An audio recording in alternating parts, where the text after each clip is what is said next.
Assalamualaikum dan salam sejahtera. Bertemu kembali di Masyuk Channel. Jadi jangan lupa anda boleh follow saya kan, Muhammad Syukri Omar. Jadi anda boleh follow saya dekat Facebook saya Muhammad Syukri. Anda boleh follow juga di Instagram saya Syukri_champion. Dan anda jangan lupa subscribe and like video saya di Masyuk Channel. Apa tu? Masyuk Channel. Jadi dekat sana anda boleh tengok lagi banyak video saya. Jadi video hari ini saya akan kongsikan senambungan daripada video yang sebelum ni. Sebab apa? Sebelum ni saya kongsi dengan anda bagaimana nak kumpul hutang, bagaimana kita nak tutup kredit card, macam mana kita nak tutup personal financing, macam mana kita nak tutup kereta. Dalam plan kita fokus kepada satu hutang. Apa tu satu hutang? Kita hanya refinancekan rumah, fokus kepada satu hutang rumah dan kita tutup semua hutang. Jadi itu video yang sebelum ni. Jadi video yang hari ni saya nak kongsi dengan anda macam mana kita nak kira kemampuan, macam mana bank proses kan. Kalau kita pergi nak beli rumah pula lepas ni, nak beli kereta lepas ke tidak, macam mana bank proses. Jadi hari ni anda dengan saya kongsi dengan anda tip macam mana tengok bank proses dalam untuk bagi approval, untuk berikan keputusan approve ataupun reject. Penting benda tu. Sebab apa? Kalau kita dok pergi tengok developer lah, tengok rumah sana, rumah sini, beli kereta sana, tengok rumah kereta sini, sebeli kereta sana, kereta sini, lalas tak lepas. Membazir masa je, membazir duit dia. Sebab apa? Sebab kita tak tahu macam mana bank kira DSR. Jadi hari ni anda tengok dengan saya akan kongsi dengan anda tip mudah bagaimana nak kira DSR. Pakai kertas je boleh dapat. Jadi macam mana bank kira DSR? Sebenarnya dia ada kaedah dia. Kaedah dia cukup mudah. Yang penting kita kena tahu kemampuan membayar kita. Sebab apa? Sebab pentingnya DSR ni bukan untuk bank approve, tetapi kemampuan untuk kita bayar. Sebab apa? Kalau kita beli rumah 2 biji, 3 biji, dan lalas kita tak boleh bayar, siapa yang susah? Kita juga, sebab bank boleh bankruptkan nama kita. Apa pun tak boleh buat, semua akaun bank tutup. Hanya satu bank saja yang diberi kebenaran. Tak boleh keluar bersih, tak boleh. Kena minta approval lagi. Jadi susah. Sebab tu kita kena tahu kemampuan kita. Macam mana kemampuan kita? Senang je. Anda boleh kira melalui kertas pun boleh. Jadi macam mana kita nak kira? Bank berdasarkan kepada dua. Apa tu? Dua je. Bank berdasarkan kepada payslip, deduction dalam payslip, potongan dalam payslip dengan sequence. Jadi bila anda tengok dekat sini, bank boleh dapat kereta kita. Contoh kita ada 2 biji kereta, bank dengan Maybank dengan bank lain, semua dia dapat. Dia akan tahu installment berapa, dia tahu kita ada rumah, dia tahu kredit card kita. Tetapi kredit card yang risau, dia bukan ikut limit, tetapi dia ikut balance outstanding kan. Kalau ikut limit 100,000, pening ni nak bayar kan. Macam mana bank kira? Tak, bank kira ikut balance outstanding, hutang yang kita ada, baki hutang.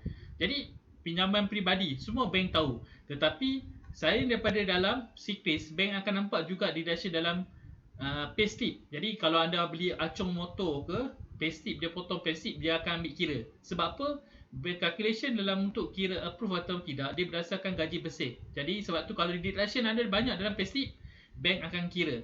Jadi kalau bank tak nampak anda deduction dalam payslip, dia tak kira. Tetapi itu bukan isunya. Tetapi paling pentingnya, bila kita kira DSR ni, kita kena tahu kemampuan kita. Sebab apa? Kalau kita lupakan kemampuan kita, sampai mungkin lepas ni 6 bulan, 7 bulan, setahun, kita tak mampu bayar dah. Sebab apa? Sebab kemampuan membayar kita sebenarnya banyak lagi kos lain yang kita minta. Sebab tu Bank Negara dah tetapkan, kita panggil apa? Kadar isi rumah, NDI. Itu ditetapkan berdasarkan apa? Berdasarkan bandar ataupun luar bandar. Anda boleh tengok video saya yang sebelum ni. Jadi kita kena tahu kemampuan kita membayar. Itu paling penting. Sebab apa? Kalau kita beli tapi kita tak mampu nak bayar, bank mampu approve. Bank approve. Tetapi realitinya kita tak mampu bayar. Kenapa? Contohnya, bila kita tengok dekat sini, kita memang ada kos makanan. Kita kena bayar makan juga. Sebab apa? Makan ni tak diambil kira dalam kira DSR. Kita kena bayar ibu bapa kita. Terutamanya contoh kita memang kena bayar ibu bapa kita perubatan dia. Sebulan 1,000. Itu cukup besar. Tapi tak nampak dalam pengiraan DSR. Tapi itulah komitmen kita, setiap bulan kena bayar kos perubatan ibu bapa kita 1,000. Tetapi dalam kita bank proses, bank tak ambil kira. Sebab tu pentingnya kita kena tahu kemampuan kita. Memang kita boleh approve loan, tetapi mungkin lagi 3 bulan, 5 bulan kita kena tarik. Sebab apa? Tak boleh bayar. Sebab tu pentingnya kita tahu kemampuan kita membayar. Jadi sebab tu ilmu hari ni anda boleh tahu macam mana kita nak selaraskan semua hutang dan kita kira kemampuan kita berdasarkan gaji kita saja.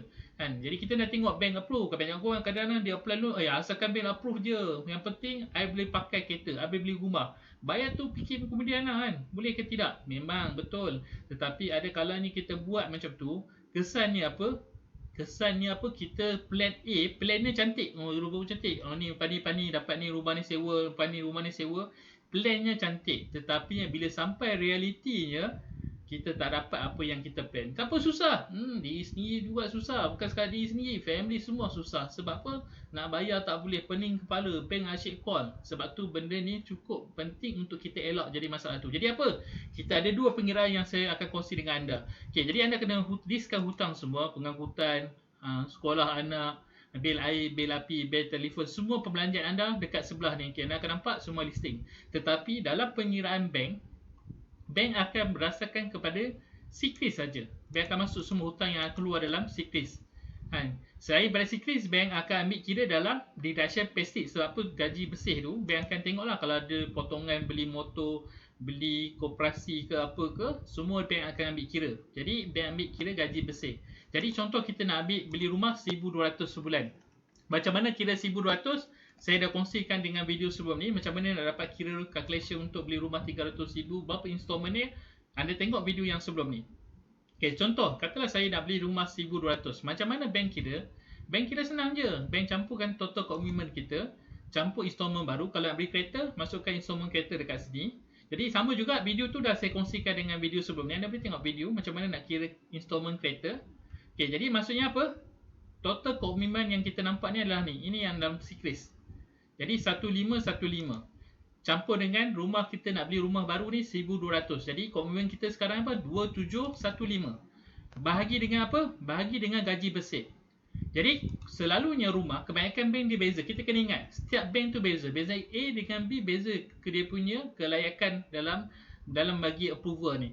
Jadi kita jangan pergi bank ni mesti DSR dia bawah 80. Bank ni DSR dia bawah 70. Tak. Setiap bank berbeza. Jadi kita kena pastikan, bila contoh kebanyakan bank ni mesti kurang, kalau kita beli rumah kurang daripada 80%. Jadi macam ni contoh ni, anda boleh nampak 70% dia punya DSR. Maksudnya dia layak. Kalau dia nak beli rumah 120,000 dia layak. Tetapi kita tanya soalan dekat diri kita ni, kita lepas ke nak bayar semua hutang ni? Kenapa? Kita sebenarnya hutang kita sebenarnya 3,000 campur dengan 1,100. Jadi komitmen kita selepas beli rumah adalah 4,200. Bank memang lepas. Kalau kita beli rumah 1,200 lepas. Tetapi realitinya komitmen kita adalah 4,200. Sebab apa? Komitmen kita banyak. Kena bayar mak, kena bayar makan minum. Bila kita kira ni, sebenarnya kita tak mampu. Sebab apa? Gaji bersih 3,500 je. Memang kita boleh lepas dekat bank. Bank memang boleh approve. Tetapi kita kena tanya soalan dekat diri kita, macam mana kita nak bayar hutang yang lain? Sebab apa? Sebab lepas kita beli rumah baru, 4,200 komitmen kita. Gaji bersih 3,500. Macam mana dapat? Kalau anda ada part time boleh, anda ada side income lain, kan, boleh tampung, then okay. Dan mungkin itu boleh menampung segala kos yang lain ni. Tetapi kalau tak lepas, macam mana nak buat? Kalau kita join, boleh join. Sebenarnya macam mana join? Okay, boleh tengok dekat sini. Saya dah setkan join. Okay, kalau join, kebanyakan bank dia bagi related lah. Selalunya dia bagi suami, isteri, mak, anak, ayah, anak. Itu saja. Tunang ke semua bank tak bagilah setahu saya ni. Anda boleh cari dekat market. Saya rasa tak ada bank yang bagi pada tunang semua ni, tak ada. Jadi kalau kita join. Kita join maksudnya join termasuklah apa? Income. Hutang pun kita join. Jangan kita ingat income kita campur je. Hutang pun kena campur. Maksudnya apa? Kalau customer A dengan customer B, dua-dua kita ambil. Sebagai contoh dekat sini anda tengok. Kalau customer A ni ada kereta 430, kalau B ni ada 500, dia tetap kira campur dua-dua. Kereta A ambil, kereta B ambil. Kalau rumah, dia ada satu rumah dah, tetapi satu rumah dia join. A dengan B join. Jadi dia ambil kira satu sajalah, 600.5. Jadi dia kira separuh sebenarnya, tapi dia kira 600.5. Jadi satu installment saja. Dia masukkan sama juga credit card A dengan B, kereta A dengan B, personal financing A dengan A. Apa saja dalam siklis A dengan B dia ambil. PTPTN ke, kalau kita ada problem banking, kita pajak ke, pajak pun ada dalam siklis. Jadi dia keluar semua yang dalam komitmen dalam siklis dia ambil kira. Sama juga sebagai kita ni, sebagai consumer ni, kita kena uruskan duit kita ni, hutang kita ni, kita kena tahu kemampuan kita. Kita memang boleh tahu bank approve, tetapi kita kena ingat juga kemampuan membayar kita ni penting. Kalau kita main buat hutang je, tapi kita tak mampu, mungkin kita bertahan 6 bulan, setahun. Pening kita, mungkin 30 tahun, 20 tahun pening. Kan, kalau kita kena bankruptcy umur 30 tahun, 35 tahun, lagi pening. Sebab apa? Muda dah kena bankrupt. Sebab tu kena hati-hati. Kita tahu kemampuan kita. Tapi kalau kita ada plan semua, kita punya rancangan untuk bayar hutang ni memang kita dah ada, then tak ada masalah. Tetapi kalau kita plan kita, okey lagi 6 bulan, rumah siap, lepas tu boleh sewa. Kalau kita punya plan sewa tu, itu bagi saya, pendapat saya itu cukup risiko. Sebab apa? Kita mengharapkan satu benda yang tak pasti dengan keadaan ekonomi sekarang. Boleh ke ada orang sewa? Kalau tak ada orang sewa, mampu ke kita bayar? Itu soalannya. Sebab tu penting dalam kita uruskan kemampuan kita. Jangan kita tengok bank. Bank memang dia tak tahu. Sebab apa? Bank tak tahu kita kena bayar mak sebulan komitmen 1,000 macam tadi. Dia tak tahu. Orang lain sebulan bayar mak 300 je, tapi kita bayar 1,500, 2,000. Sebab apa? Banyak kos untuk perubatan. Bank tak tahu benda tu. Tetapi kita sendiri tahu sebab dia melibatkan komitmen. Jadi kalau kita join, macam mana bank kira? Bank kira sama juga. Total komitmen A dengan B campur dengan installment baru. Maksud apa? 1,515 campur dengan 850 campur 1,300. Kita nak beli rumah baru. Jadi campur ni lah. 115 campur 850 campur 1,300 akan dapat 3,665. Bagi dengan gaji bersih. Gaji bersih pun sama juga. Campur A dengan B. 3,500 campur 3,000. Jadi DSR ni 56%. Lepas. Jadi kalau kita apply financing memang lepas. Jadi yang kita risau memang lepas. Cukup untuk kita apply dan bank akan approve kita lepas satu rumah. Kalau nak beli kereta boleh, kita beli kereta, tetapi kereta selalunya jarang jumpa join. Dia takkan join, dia panggil guarantor. Dia panggil single application. Dia dekat sini lah. Kalau kita beli kereta, kita masukkanlah harga kereta tu sebulan komitmen dia berapa. Jadi kita kira. Cuma DSR dia bukan tinggi. Selalunya kereta ni 50% ke bawah. Dia tak ada 80-85 tak. Dia DSR lagi rendah daripada rumah. Sebab apa? Rumah ni value dia tinggi. Kereta ni bila kita pegang 5 tahun value dia semakin drop. Sebab tu DSR untuk kereta ni dia rendah berbanding dia senang approve adalah rumah berbanding kita beli kereta. Jadi kita boleh masuk kat sini. Jadi dengan melalui sistem ni dia amat membantu kita dalam mengenai pasti kemampuan kita ni. Kemampuan kita untuk beli hutang, beli buat pembayaran ni. Kita nak buat hutang baru, nak refinance. Mampu tak kita bayar? Kita jangan tengok bank ni. Bank memang kalau diikut prosedur, dia nampak sikit-sikit cantik semua, tak ada isu, dia memang approve. Dia akan bagi.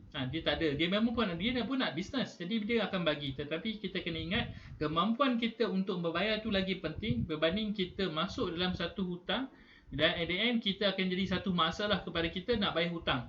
Jadi lagi masalah untuk bayar hutang tu lagi cukup pening. Jadi sebab tu kita kena hati-hati dalam nak beli hutang, nak beli baru rumah ke, nak refinance rumah ke, nak beli kereta baru ke, kita kena tahu kemampuan dalam pengurusan kewangan kita. Jadi bila kita tahu hutang kita, manage hutang kita, insya-Allah dia akan memudahkan kita dalam kita nak rancang lepas ni nak buat investment ke, nak buat saving ke, lagi mudah. Sebab apa? Kita tahu kemampuan kita, membayar kita okey, kita ada lebihan untuk buat investment juga. Jadi itu saja untuk hari ini. Jangan lupa subscribe, follow saya punya YouTube channel saya, Masyuk Omar, and like and share video saya. Terima kasih. Assalamualaikum dan jumpa lagi.